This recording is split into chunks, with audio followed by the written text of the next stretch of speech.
Government would like to present to you the suspect in an incident happened on May 18, 2025. Yung biktimang si Mr. Raymond Cabrera na isang TNBS, and we've watched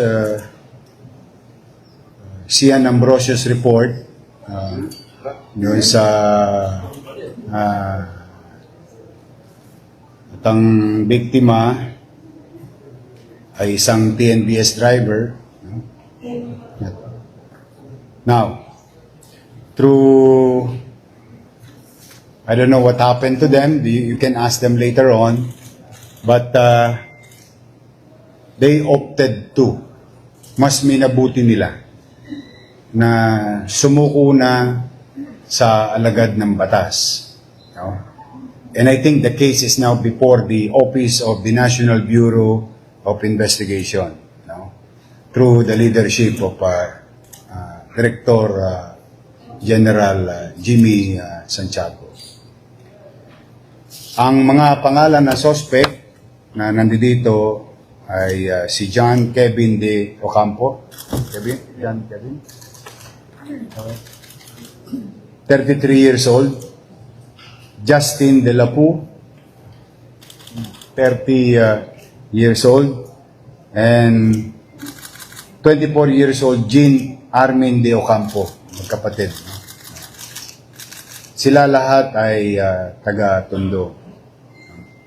At through the effort of Councilor Awisia, councilor from 2nd District, ito yung humingi sila ng tulong kung paano sila susuko sa alagad ng batas. Now, through some assistance from the Northern Police District and the Manila Police District, nandito sila kanina, at gusto ko rin ipaalam sa inyo na ang pamilya ng mga suspect ay nandito rin. At kinausap ko sila kanina. Now, I'm happy that the case is, na-resolba. Nakikiramay kami, ako, personally, 10 ng aming grupo sa pamilya ng biktima. But in our own little way, kami maging tulay man lamang na makapagbigay ng hustisya sa pamilya ng biktima. And we will let the National Bureau of Investigation conduct its yung susunod na gawain.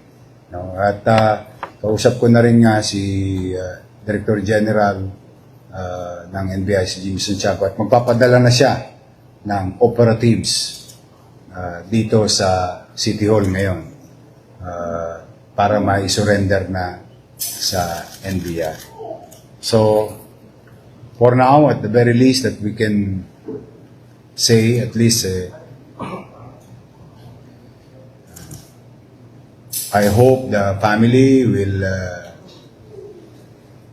makuha nila ang hustisya. And at least naman, ako'y panatag din para sa pamilya ng mga suspect na walang untoward incident na posibleng mangyari in the course of apprehension, and this will be, I think, the best lesson for each and everyone, those who are watching. Kung kayo'y nagkamali, maaari kayong sumuko, maluwag namin kayong tatanggapin. Kung kami kailangan maging tulay o para makapaghatid ng hustisya, gagawin namin. For now, we'll leave it to the National Bureau of Investigation to process them. So again, pasensya na kayo, mag-alas 9 na ng gabi, na-istorbo namin kayo. Now, we are ready to answer questions, and if you are willing to ask them, I think they're willing naman to answer them. Kasi nagkusang loob naman sila. Yes, ma'am. Good evening po, you're Jamie Santos from GMA Integrated News. Clarification lang po, paano po sila napunta po sa inyo po. Yes. Sumuko po ba sila? Mas pinili po nilang sa inyo po lumapit at humingi ng tulong at kung paano po sila nakuha ng ating po kabalisan. Through some assistance of the Northern Police District, no, kasi tinawagan si Awi, si Councilor Awi. Dahil mga kadistrito niya to taga Maynila. And as you all know, in practice, even nung ako'y dating mayor, pag may sumusuko, minsan ako pa kumukuha. I think the last time that a tragedy happened in the city of Manila with regard to an incident to a family, kinuha pa namin yung suspect sa Cavite, gabing-gabi. Na ano lang ako, siyempre, na nagtitiwala sila sa atin, especially yung pamilya ng mga suspect.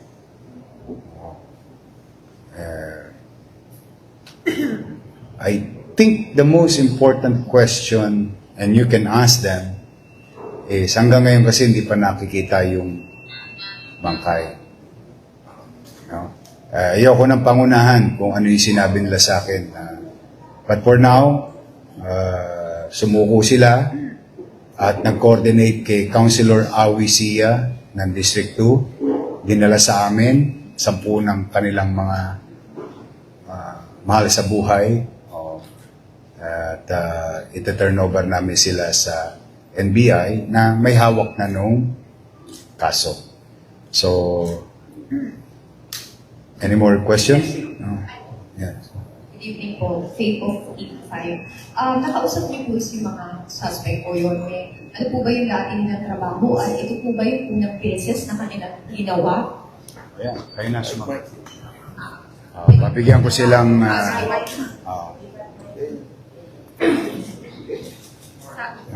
Pwede siya ba? Sino po?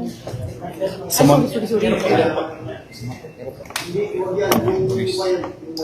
Yung wire daw wire. Sige. Sige po, ay tanong mo na lang. You want me? Go ahead. Abot ba? Go ahead. Sir. Mabalik po ba? Malakas sa may sa ano. Sir. Yung mic call mo.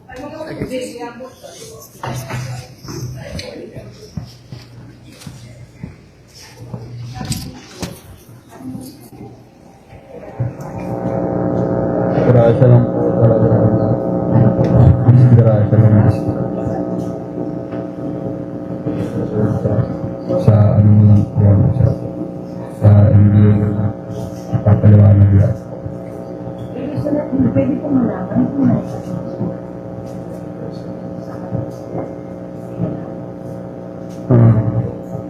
Sa yung driver? Kayo pa ba yung driver?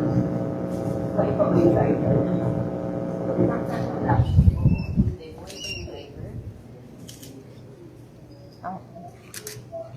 Baka may gusto ka na lang sabihin kung bakit humantong sa ganun. Yung pang-hold up. O yung sa pamilya. Bakit humantong sa ganun? Grasya po ang lahat. Humingi po kami ng tawad. Sir, doon po sa audio, tatlo lang po kayong nag-uusap. Nung may sinasabi po na tutuluyan na, sasaksakin na, meron po ba kayong iba pang kausap? Tatlo lang po kami. Tatlo lang kayo? Oo. Gumagamit ba kayo ng ipinagbabawal na gamot noong mga oras na yun? Hindi po. Ano yung pumasok sa isip niyo? Bakit niyo nasabi yun? Ba't mo nasabing disgrasya? Nanlaban ba? Yung mismong driver? Ano ba't nyo naisipan na gawin yun? Bakit lang, bakit? Disgrasya. Paulit-ulit ko sa disgrasya, no? Bakit? Sir, sino po yung nakuna na may kinuhang patalan sa may halaman? Kayo po yun? Sir,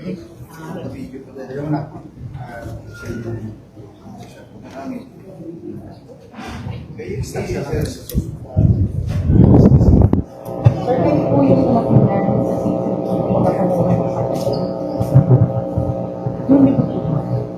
kasi po papasok kami ng kanina. Kasi magkakasino kayo.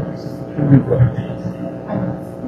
Kasi pag magkakasino, parang dito sa atin, yung parang pagkakaperaan. Mag-detect yun sa may, sensor ng casino po, kaya pinilang po, opo. So, nung pabalik na po, nakuha po ulit nila kasi gamit po yun sa pang drugs. Mabiayos po kasi siya. Gamit po yun para sa sasakyan. Kayo po ang Sino po ang Sino po yung nag-ship? May iba pa po rin kasama. Wala na po. Kayong tatlo lang po. Tapos po, bakit po nahantong na hold up? Dahil doon po kayo po ng pera kaklase nyo? Ano po? Comment na lang po muna sa hindi naman po sa lahat. So, ito. Sana maintindihan niyo po. NDA na lang po. Gusto ko lang po sabihin, humingi ako ng tawad dun sa pamilya ng naano namin. Hindi po talaga sinasadyain. Pasensya po. Hindi po kami nakainom yun, wala po ako. Kuya, kayo yung nare-release po. Hindi po ako. Humingi ako ng tawad. Yun lang po. Hindi namin gusto po kung yung lumaban yung tao sa amin. Sorry po, sorry. Basta po, sa NDA na lang po. Sorry po. Para po sa pamilya namin, maliligtas po sila. Maliligtas din po kami. Wala po silang iniisip na paano mga paano namin, pamilya namin. So, ganito po pinakamakan. Hindi po.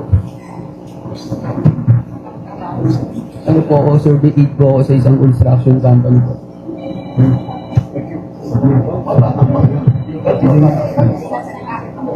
Baka may gusto sa kuya sa kasi.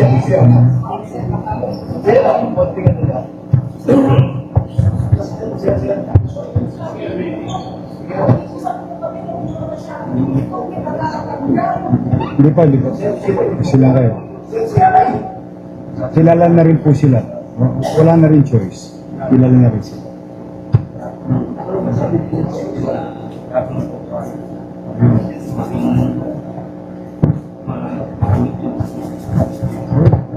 you.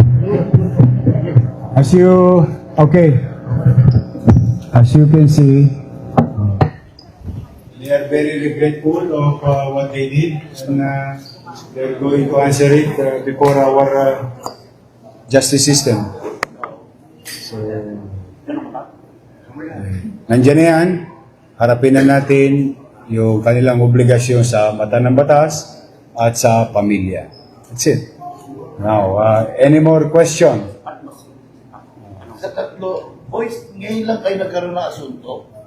O dati na may mga minor lang? Rumble o wala? Okay. So, any more question?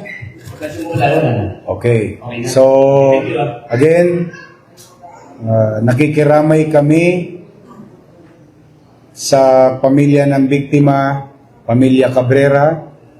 I hope the city government,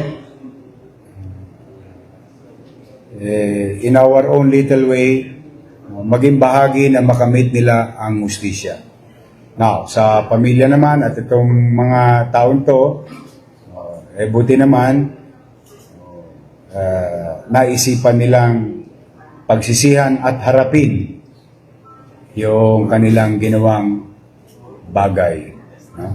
So I think we stop from there and let the natural course of law or gagawin pa. Maya-maya, inaantabayanan ko lang yung NBI operatives na padadala ni Director Jimmy Santiago dahil sila may tangan ng kasong ito. So, maraming salamat sa inyo. Mag-iingat kayo. And again, ito'y maging takdang aral sa mga individual. Isipin ninyo yung mga mabibiktima ninyo, may pamilya din. Isipin nyo din ang mga sarili nyo, may pamilya rin kayo.